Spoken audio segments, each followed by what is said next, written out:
Assalamualaikum warahmatullahi wabarakatuh. Perkenalkan, nama saya Hafidz SPDI.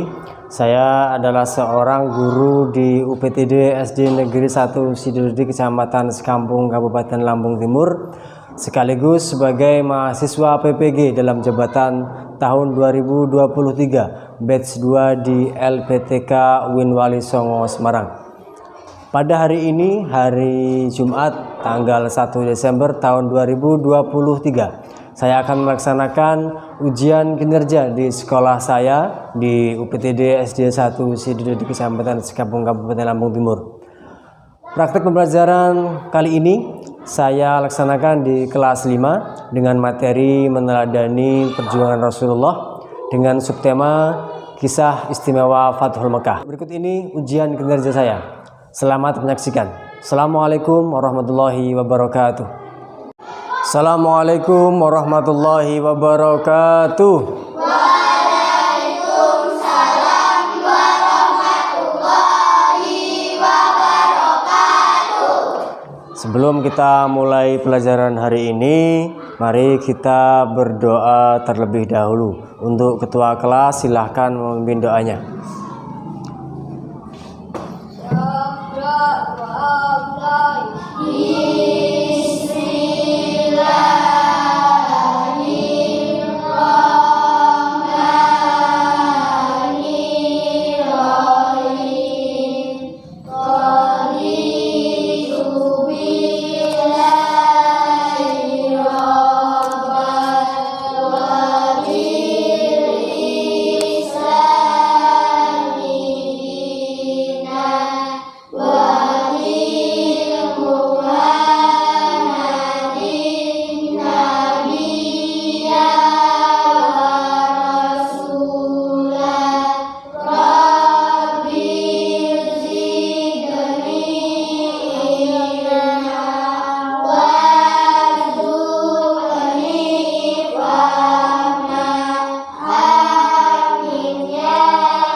Qul huwallahu ahad, Allahus somad, Lam yalid wa lam yulad wa lam yakul lahu kufuwan ahad. Baik, selanjutnya Pak Guru mau absen kalian satu persatu. Aditya Yuliani Syarif, Aliatul Husna, Andin Vivi Areta, Davian Farel Den, Dwi Gilang Ramadan, Elisa Rizky, Franky Kurniawan, Kusnaini Najah, Nahrul Hayati, Najwa, Yunita Sari, Tika Rahmawati, Senito Apriliau. Ya, hadir semua ya. Alhamdulillah. Supaya pelajaran kita ini fokus, kita speaking dulu. Speakingnya adalah tepuk fokus. Siap? Siap. Ya, 1, 2, 3, tepuk fokus.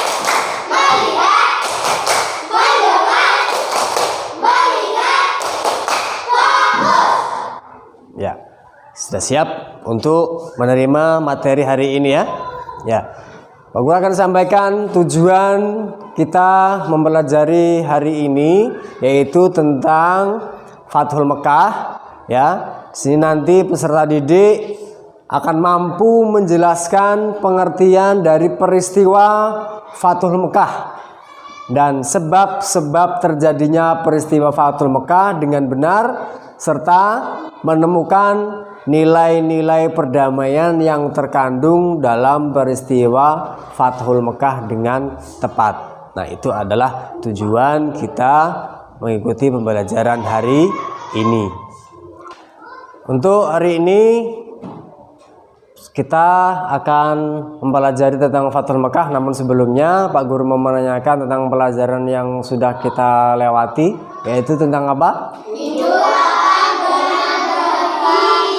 Lapang dengan berbagi. Jadi dengan saudara, dengan kawan, dengan siapapun kita harus berbagi, yang disebut juga dengan yang namanya infak, sedekah, maupun dalam hal bentuk hadiah yang kemarin kita sudah bahas bersama.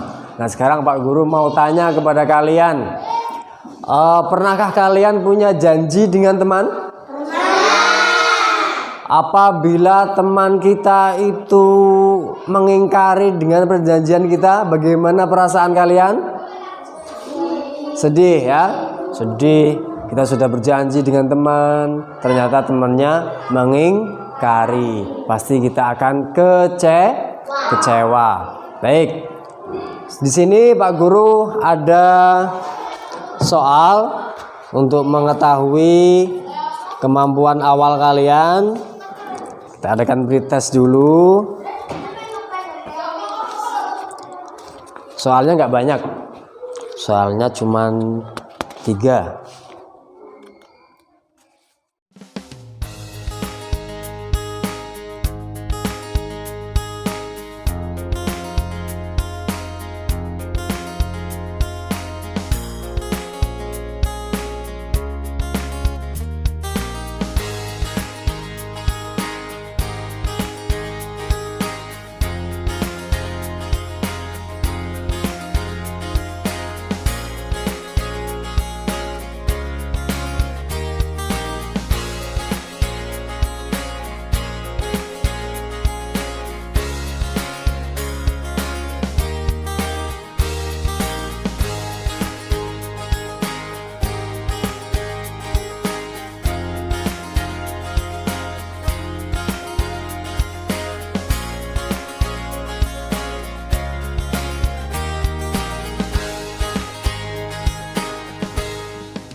Sudah selesai? Ya. Coba saya lihat bagaimana hasilnya. Kamu? Belum ya?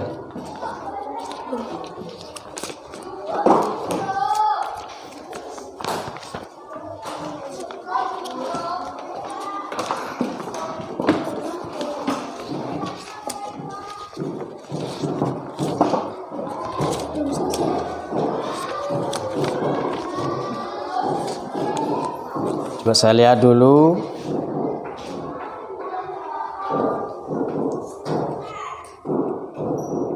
Ya, sudah agak lumayan bagus. Baik. Terus selanjutnya silahkan amati gambar yang ada di depan. Silahkan amati gambar itu. Itu gambar apa? Gambar yang pertama? Gambar Kota Mekah. Kota Mekah itu ciri khasnya adalah memiliki Ka'bah. Nah, ini adalah gambar apa? Orang yang sedang wukuf di Arafah. Kalau orang wukuf itu pasti sedang melaksanakan haji. Kemudian gambar selanjutnya. Ini gambar apa? Gambar Ka'bah. Gambar Ka'bah di masa lampau. Kalau sekarang kan sudah bagus. Kalau sekarang sudah seperti ini bentuknya. Kalau dahulu masih berbentuk seperti itu. Baik anak-anak, tadi kita sudah mengamati gambar. Sekarang silakan simak video yang akan Pak Guru putar.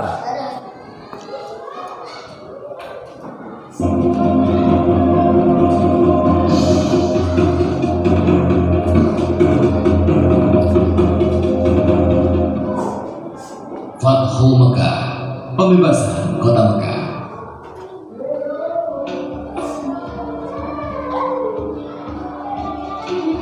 Awal bulan Zulqa'dah tahun ke-6 Hijriah, Nabi Muhammad bersama 1.400 sahabatnya bergerak menuju Mekah dalam rangka menjalankan ibadah umrah. Rombongan besar tersebut membawa 70 ekor unta sebagai hewan kurban.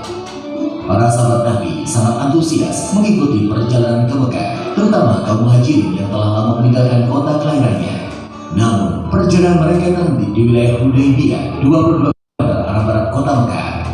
Di Hudaybiyah, beberapa orang Quraisy bertanya tentang keperluan rombongan Nabi datang ke Mekah. Utusan Nabi Muhammad menjelaskan bahwa kedatangan mereka bukan dalam rangka penyerbuan, tetapi untuk menjalankan ibadah umrah, menyembelih kurban, dan setelah itu kembali ke Madinah. Namun, orang-orang Quraisy tetap bersikeras menolak kedatangan Nabi Muhammad dan para sahabatnya. Melihat penolakan orang-orang Quraisy, Nabi Muhammad mengutus Utsman bin Affan menemui para pemimpin Mekah dan menjelaskan tujuan kedatangan mereka. Utsman bin Affan diperlakukan dengan baik oleh para pemimpin Mekah. Bahkan, para pemimpin Mekah mengizinkan Utsman untuk melakukan tawaf di Ka'bah. Tapi tanpa Nabi Muhammad dan para sahabatnya, Utsman menolak tawaran tersebut. Para pemimpin Mekah tetap menolak kedatangan Nabi Muhammad dan para sahabatnya. Oleh karena itu, dilakukan perundingan antara kaum muslim dan Quraisy Mekah. Nabi Muhammad memimpin langsung delegasi kaum muslim, sedangkan delegasi kaum Quraisy dipimpin oleh diplomat senior mereka, Suhail bin Amr. Perundingan yang berjalan alot tersebut akhirnya menghasilkan beberapa kesepakatan yang isinya: pertama, gencatan senjata antara kaum muslim dan Quraisy Mekah selama 10 tahun. Tidak akan ada tindakan buruk maupun permusuhan dari kedua belah pihak. Kedua, jika ada yang datang kepada Muhammad tanpa izin keluarganya, maka dia harus dikembalikan. Dan jika ada muslim yang datang kepada kaum Quraisy, maka dia tidak akan dikembalikan. Ketiga, bebaskan kepada seluruh klan yang ada di Arab untuk menjalin kerjasama kepada kaum muslim maupun kaum Quraisy.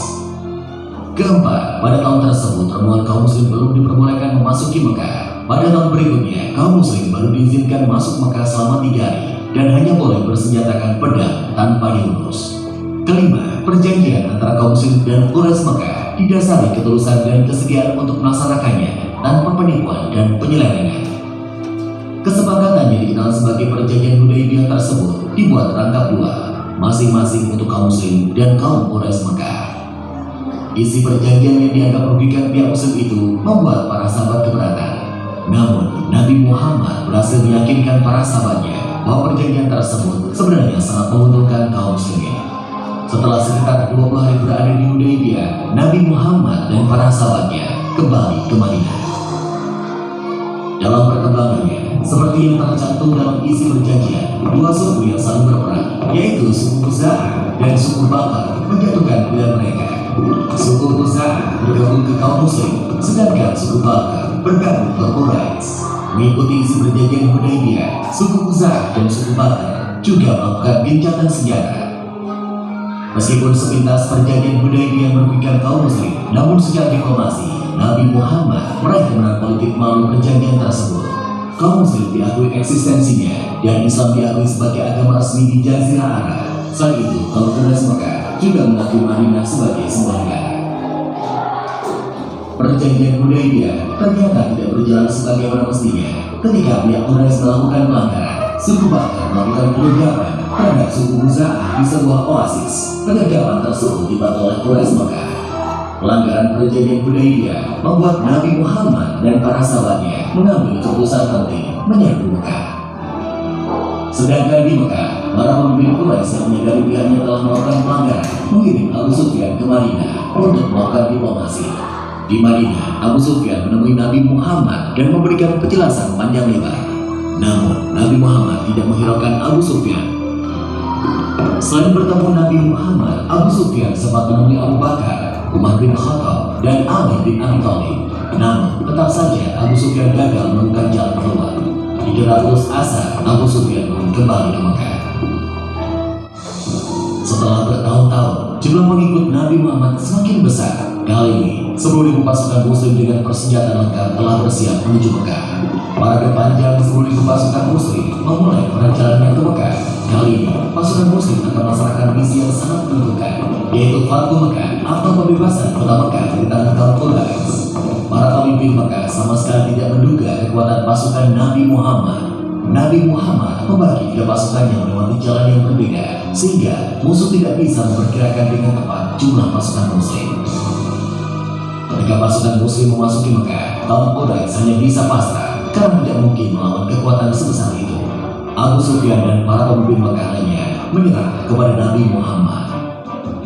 Setelah menguasai Mekah tanpa pertumpahan darah, Nabi Muhammad mengambil keputusan yang tidak terduga dan tidak sesuai dengan tradisi bangsa Arab. Nabi Muhammad memerintahkan para pemimpin pasukannya mengucapkan Al-Yawm, Yawm Al-Marhamah, yang artinya adalah hari ini hari kasih sayang. Nabi Muhammad mengampuni semua penduduk Mekah dan melarang pasukannya melakukan pertumpahan darah. Hari itu, 17 Ramadan tahun ke-8 Hijriah, Mekah berhasil dibebaskan dari kekuasaan kaum Quraisy Mekah.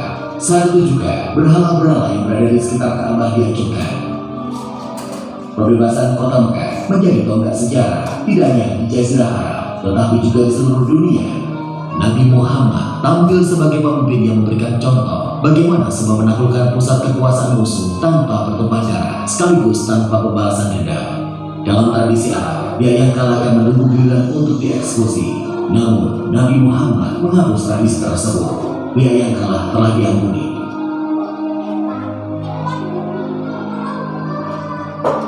Setelah Ka'bah dibersihkan dari berbagai jenis berhala, Bilal pun diperintahkan Nabi untuk memandangkan azan. Bagaimana videonya tadi? Menyenangkan? Ya, yaitu berkisah tentang pembebasan kota Mekah, di mana Nabi Muhammad yang mau datang ke Mekah dengan tujuan untuk berhaji ataupun umroh, namun dihalangi oleh orang kafir Quraisy. Kemudian mereka akhirnya membuat sebuah perjanjian, yang dimana perjanjian itu disimpulkan bahwa diingkari oleh kelompok kafir Quraisy, dan akhirnya dengan lama-kelamaan Nabi Muhammad itu mendengar adanya suatu penyelewengan atau ingkar janji. Dengan seperti itu maka Nabi Muhammad beserta para pengikutnya yang berada di Madinah berbondong-bondong menuju ke kota Mekah untuk pembebasan kota Mekah. Nah, apakah yang terjadi di kota Mekah? Apakah terjadi peperangan? Tidak. Di sana semua orang yang ada di Mekah itu damai, tidak ada peperangan, tidak ada pertikaian. Islam membawa kedamaian, Islam membawa keselamatan. Maka dari itu setelah terjadinya peristiwa tersebut, maka berbondong-bondonglah orang-orang yang ada di kota Mekah ini masuk Islam. Nah, jadi dari perjanjian Hudaybiyah yang sudah diingkari oleh orang kafir Quraisy tadi itu, ya, bahwa perjanjian Hudaybiyah ini adalah perjanjian damai di antara Rasulullah dan pihak orang Quraisy. Namun di tahun 6 Hijriah perjanjian ini memiliki dampak besar terhadap penyebaran Islam di Arab. Kemudian latar belakangnya tadi sudah disampaikan mengapa terjadi perjanjian Hudaybiyah. Kemudian di perjanjian Hudaybiyah tersebut menetapkan bahwa kedua belah pihak akan berdamai selama berapa tahun? 10 tahun. Nah, jadi kesimpulannya bahwa perjanjian Hudaybiyah menandai titik balik penting dalam sejarah Islam. Dengan perjanjian ini umat Islam dapat menyebar luaskan ajaran agama tanpa gangguan seperti yang terjadi sebelum adanya perjanjian Hudaybiyah ini. Ada yang perlu ditanyakan? Semua paham? Paham. Baik, selanjutnya Pak Guru akan membagi kelompok yang terdiri dari 3 kelompok. Jadi satu kelompok ada 4 orang. Kelompok sudah terbentuk. Pak Guru mau kasih nomor kelompok. Ini adalah kelompok 1, ini kelompok 2, dan ini kelompok 3. Ya, silakan berdiskusi berdasarkan apa yang sudah saya instruksikan. Tugas kelompok 1, tugas kelompok 2. Ini adalah kelompok yang ketiga. Ya, silakan ditulis di buku kalian.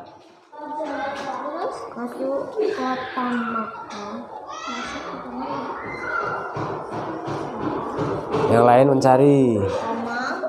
Ada yang tanya? Jawab. Ini jawab. Jangan. Ada wis Lus. Ini nomor 2 ini. Ya. Ini nomor 2. Gimana? Ya. Oke.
Sudah semua anak-anak?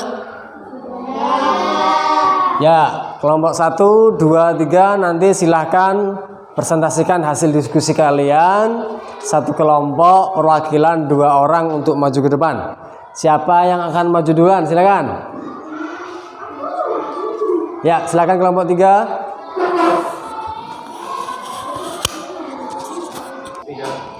Perjanjian Hudaibiyah adalah pengikut Nabi Muhammad tidak boleh menjalankan ibadah umroh pada tahun ini, namun boleh mengerjakan tahun depan dan waktunya tidak boleh lebih dari 3 hari. menghentikan permusuhan dan tidak saling menyerang dalam waktu 10 tahun. Pengikut Nabi Muhammad yang kembali ke Mekah dipersilakan untuk bergabung dengan kaum Quraisy, menolak orang kaum Quraisy yang hendak menjadi pengikut Nabi Muhammad ke Madinah. 5. Memberikan kebebasan kepada suku-suku Arab untuk memilih bergabung dengan Rasulullah atau kaum Quraisy Mekah. Sudah cukup? Sudah. Kasih aplaus. Ada tanggapan dari kawan-kawan? Silakan. Ada mungkin menanyakan tentang perjanjian Hudaybiyah? Cukup? Silakan kembali ke tempat duduknya. Silakan untuk kelompok yang berikutnya. Ya, silakan kelompok 1 maju ke depan. 2 orang.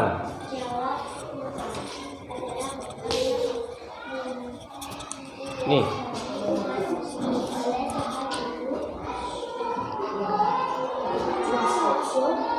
Karena Nabi Muhammad SAW, ketika Nabi Muhammad masuk kota Mekah, berbondong-bondonglah masyarakat memeluk agama Allah. Mengapa demikian? Karena Nabi Muhammad SAW dan para sahabat menunjukkan kepribadian yang ramah, menghormati, menghargai, dan tanpa rasa dendam. Dan terjadinya peristiwa terbukanya kota Mekah dengan aman dan damai membuat ribuan orang berbondong-bondong masuk Islam. Cukup? Kasih tepuk tangan.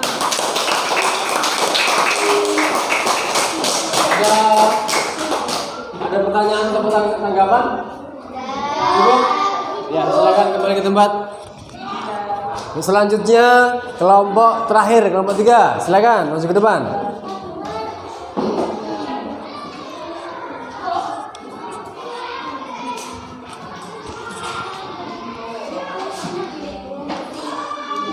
Mekah adalah kota yang mulia bagi umat Islam. Oleh sebab itu, banyak orang yang bermimpi untuk berkunjung ke kota Mekah untuk menanyakan ibadah haji dan umrah. Menunaikan haji dan umrah merupakan cara untuk membersihkan diri dari segala dosa-dosa yang telah diperbuat. Selain itu, haji termasuk ke dalam 5 rukun Islam. Selain menjadi kota suci, Allah juga memberikan keutamaan pada Mekah. Salah satu keutamaan dari kota Mekah adalah dipilih sebagai tempat berdirinya Ka'bah. Cukup? Ada tanggapan untuk pertanyaan? Ya, jelas. Kasih tepuk tangan. Ya, dari pemaparan yang sudah setiap kelompok sampaikan tadi, dapat kita simpulkan bahwa Islam itu adalah agama yang cinta damai, yang menjamin keselamatan di dunia dan akhirat, tapi selama orang Islam tersebut mau melaksanakan ibadah. Nah, kemudian mengapa orang Islam itu sangat rindu ingin datang ke Mekah? Karena ingin melihat ataupun mengetahui sejarah perjuangan para nabi dan rasul, seperti kisah Nabi Muhammad SAW di Fathul Mekah ini, ya. Jadi untuk materi Fathul Mekah saya cukupkan sekian, dan untuk selanjutnya sini Pak Guru menyediakan LKPD, silakan kerjakan secara individu, ya. Dikerjakan sendiri-sendiri.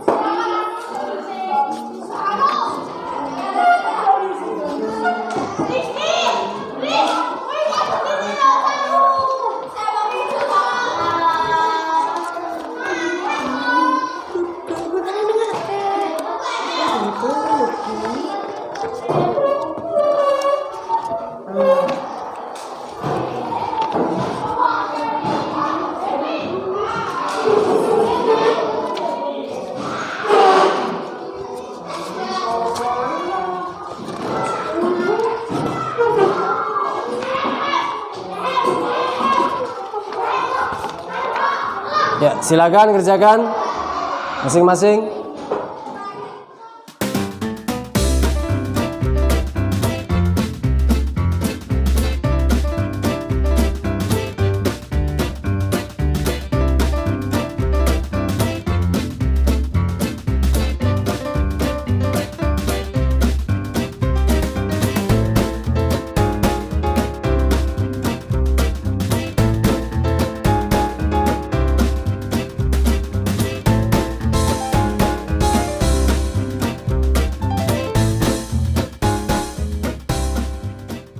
Sudah selesai anak-anak? Selesai. Ya, saya ambil hasilnya. Sudah dikasih nama semua tadi ya?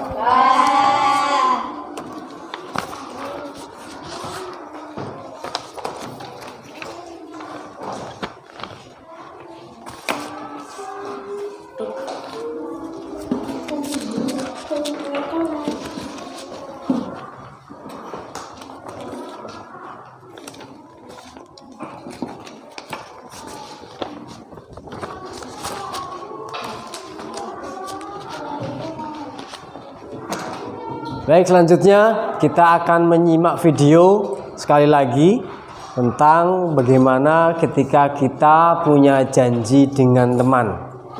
Ya, silakan simak.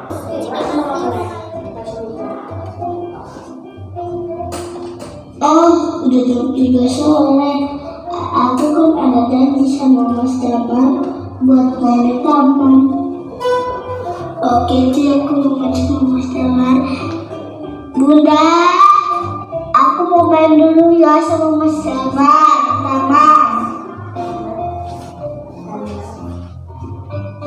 Loh, kok Mas Damar kan gak ada? Kan janjinya jam 3 sore. Yaudah, aku tunggu dulu.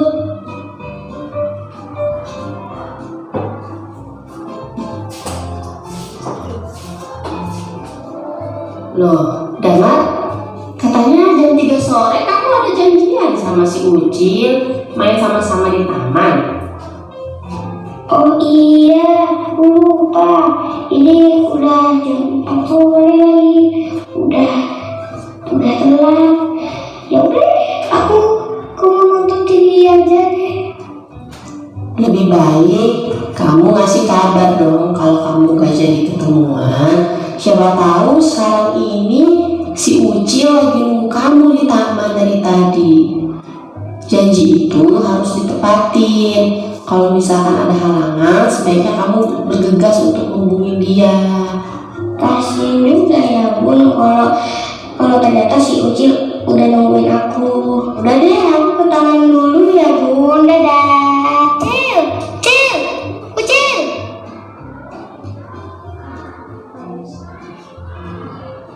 Kok kamu udah datang? Aku udah nungguin kamu loh dari tadi. Iya, maaf ya Cil, aku kelupaan soalnya aku keasikan nonton TV. Maaf ya Cil. Iya, aku maafin. Lagian ini udah sore banget. Besok aja ya kita mainnya. Makasih ya Cil. Ayo kita pulang sama-sama. Jadi dapat kita simpulkan pelajaran hari ini bahwa ketika kita mempunyai janji dengan seseorang, kita harus selalu ditepati. Meskipun ketika orang itu tidak menepati, ketika dia minta maaf, kita harus memaafkan seperti yang ada di video terakhir tadi. Baik, untuk selanjutnya mungkin ada pertanyaan dari anak-anak. Silakan. Ada yang tanya? Cukup jelas? Ya, terima kasih. Untuk pelajaran selanjutnya di minggu yang akan datang, kita akan membahas tentang hikmah dari Fathul Mekkah. Baik, untuk pelajaran hari ini kita tutup dengan membaca lafal hamdalah. Alhamdulillahirabbil alamin. Untuk selanjutnya kita posisikan dulu tempat duduknya seperti semula sebelum berdoa.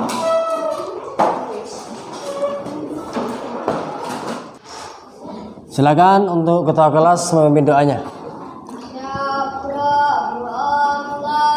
Bismillahirrahmanirrahim.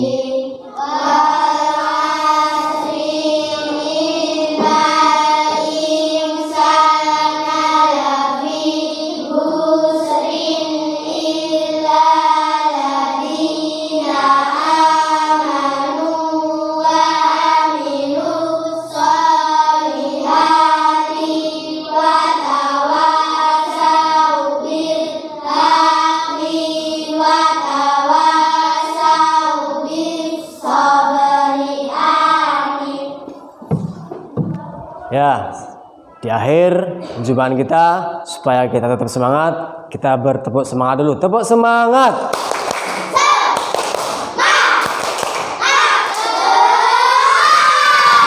Assalamualaikum warahmatullahi wabarakatuh.